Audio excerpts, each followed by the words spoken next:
Alright, so if you guys know me, you know that I'm kind of tired of the cookie-cutter, 3-lane, simplistic design of modern Call of Duty maps, and I've been kind of craving a return to something more like Modern Warfare 2 or Black Ops 1, Call of Duty 4 when it comes to map design. One thing I need to make clear is that just because a map is bigger, more complicated, and allows for more avenues of play, that doesn't mean it's good. Now, some people have said that some of the largest maps are some of the worst maps, and I might even agree with that. I'm not saying that a big map is a good map, I'm saying I prefer those styles. Two of my favorite Call of Duty maps are Overgrown from Call of Duty 4 and Estate from Modern Warfare 2. But also I love Raid and Grind from Black Ops 2. When it comes to tile sets, maps, open worlds, whatever it is, wherever you're playing in a game, really, it's up to personal preference. No one can tell you that you're really wrong for liking one over the other. I hate maps like Shipment, Rust, and Nuketown, but I really don't hate maps like Estate, Overgrown, Wasteland, and I don't know, maybe I'm in the minority, but I just like larger maps that are more complicated. I think they add for more variety, but really what a Call of Duty game should have is a nice balance of asymmetrical maps, symmetrical maps, maps with height advantages, maps without, small, large, medium. I feel like there should be a wide variety so that everybody has maps in the game that they like. Some people don't like any maps in certain Call of Duty games, they just hate all of them across the board because they all seem to follow the same design philosophy, so if you don't like that design philosophy, you won't like pretty much any of the maps. So, moving on from here. One of the blogs at Activision is now being taken over by the Modern Warfare development team, and they're kind of updating people about their thought process while developing the game. So I reluctantly clicked on the blog post about their map creation for the multiplayer of Modern Warfare.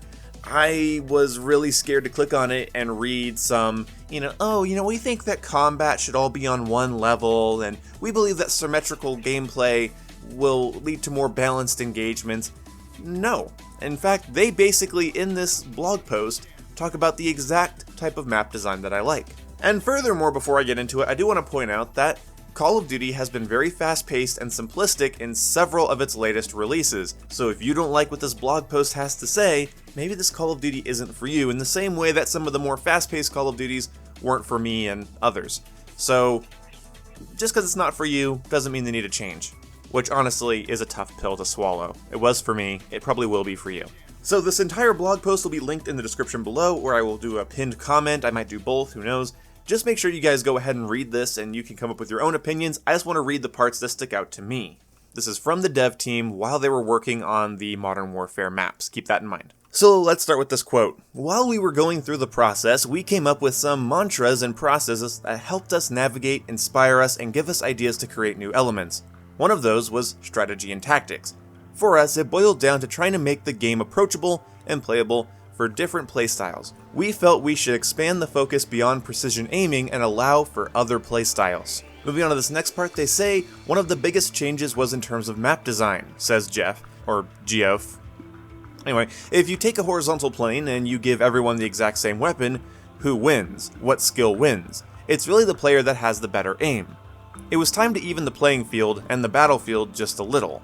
In our previous games, we would have these power positions, and those got boiled out of the game due to concerns about head glitching or camping. But that was kind of the special sauce that made Team Deathmatch work so well.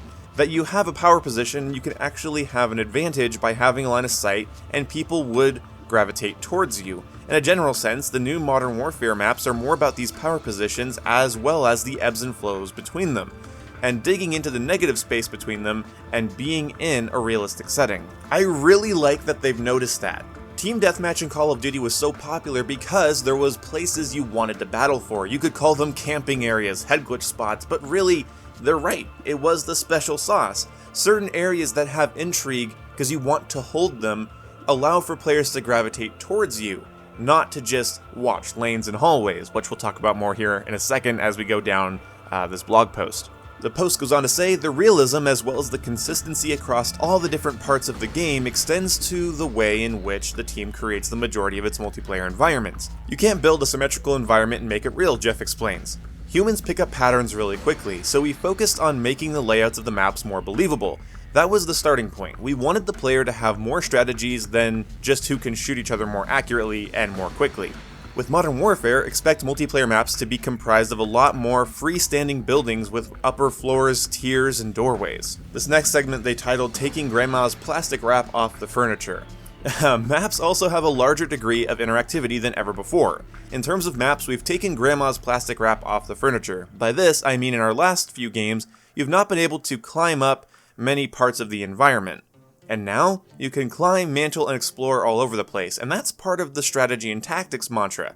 It adds another layer of problem solving to a firefight. We want people to find a new spot that you haven't found yet. It just adds to the fun. Take climbing, for example. A lot of map design historically was 3 lanes, where if you were fighting down a hallway, it's not very easy. But now you're able to climb up boxes, climb through windows, flank enemies in different ways. We tried to approach this more creatively. This was due to the second mantra, making the multiplayer experience fun and approachable. Though we want to make the game as authentic as we can, we also want to keep that arcadey, buttery feel to the gameplay. It has to be fun. Finding that balance was the key to success, but that doesn't mean there weren't a few teething troubles. He goes on to say, when we started, there were folks that were uneasy about what felt like open field combat. We had one designer who was really used to playing past Call of Duty games, and he was worried about an area in a particular map. He says, there's no cover here, how do I deal with a guy in the distance? He'd never had to deal with closing distances. The initial plan, as well as adding to a variety of cover options, was to throw a smoke grenade to provide cover as you advance.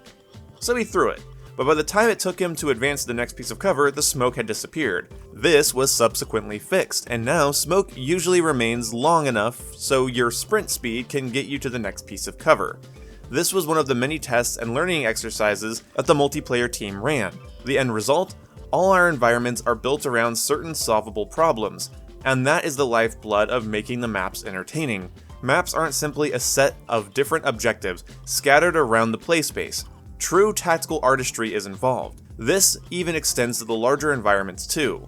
We stick to those standards and problem solve whatever that gameplay detriment is. It's interesting to see that after 2 years of testing, how this has evolved. Now, you guys should know that I don't think this means that the maps in Modern Warfare are going to be perfect. Some of them might be too fast and clusterfucky, some of them might be too slow and campy, some of them might be aesthetically just not pleasing to look at, some of them might be boring. But I am happy to read this. This doesn't just seem like marketing material. It seems like something that's for people like me that really think about FPS game design. Talking about synergies with movement and equipment. Talking about how when the maps are 3-lane and symmetrical, it just comes down to who has the better aim, not better map understanding and positioning. Talking about how maps are not just a set of objectives, but something that requires learning and maybe even some practice. At least that's what I get from this article. I'm sure you can read it and get your own ideas out of it. But if I was to describe to you what I love about certain Call of Duty maps, these would be the words that I would describe. Interactivity, depth, different flank routes. Now, a plethora of flank routes doesn't make a map more interesting. In fact, it can make it very irritating to hold down some of the power positions when you can't just watch 1 to 2 ways, maybe 3, you have to worry about 4 or 5 or 6, But hopefully they've thought of that, and it sounds like they're thinking about it quite a bit. I don't mind loading into one of their larger maps for 20v20 and knowing that that map requires a smoke grenade and that I maybe can't use a short-range weapon as easily. When you can use every weapon and every piece of equipment on every map, that doesn't mean the maps are well designed. In my opinion, that makes the maps all the same. It doesn't actually require you to think, it doesn't require you to learn it, and that makes the maps less fun over time. Call of Duty, especially if you're just playing like TDM or Domination or Kill Confirmed, can already be kind of repetitive. Having some variety in playstyles and pacing is all up to the map design. When players can jump too high or move too fast around simplistic environments, the game always plays the same and you don't really have to think about where you are. All you have to do is aim better than somebody else. Simple maps equals simple gameplay. Simple gameplay feels more repetitive. Repetitive gameplay leads to the game feeling stale long before it should. At least that's my 2 cents, that's my opinion, and I'm really happy that they wrote this blog, and I thought it'd be nice to talk about something I'm really excited about when it comes to Modern Warfare, and right now, after reading this, I'm mostly excited for these goddamn maps. Thank you guys so much for watching this video. If you got something out of it, let me know. If you have your own criticisms or complaints about this design philosophy or what they're saying here, let me know. But I do want to let you guys know that Call of Duty has tried the rapid pacing, simplistic maps, shoot first or die first type of gameplay loop for the last several Call of Duty games, with the only break being Modern Warfare Remastered and several maps within Call of Duty World War II. I really hate to be the one to say this, but if you want simplicity, go back to those games. Like when I wanted complexity, I went back to my favorite games. Thank you so much for watching. I will see you when I see you. Goodbye. It never goes up and it never gets lower.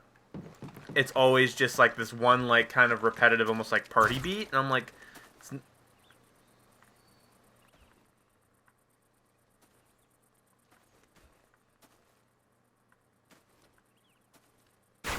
oh fuck! Son of a bitch! Son of a bitch! Where were you? Were you just hiding behind that fucking thing? The bed of the truck, yeah. The bed of the truck. Oh, my neck hurts. I popped up from like the corner of the bushes and shit when I took the first shot. Just went behind the trailer. I was like, I don't think he sees me. I just hear the suppressed pause. God, it sounds like a whip crack. It's a Johnny Test whip crack sound.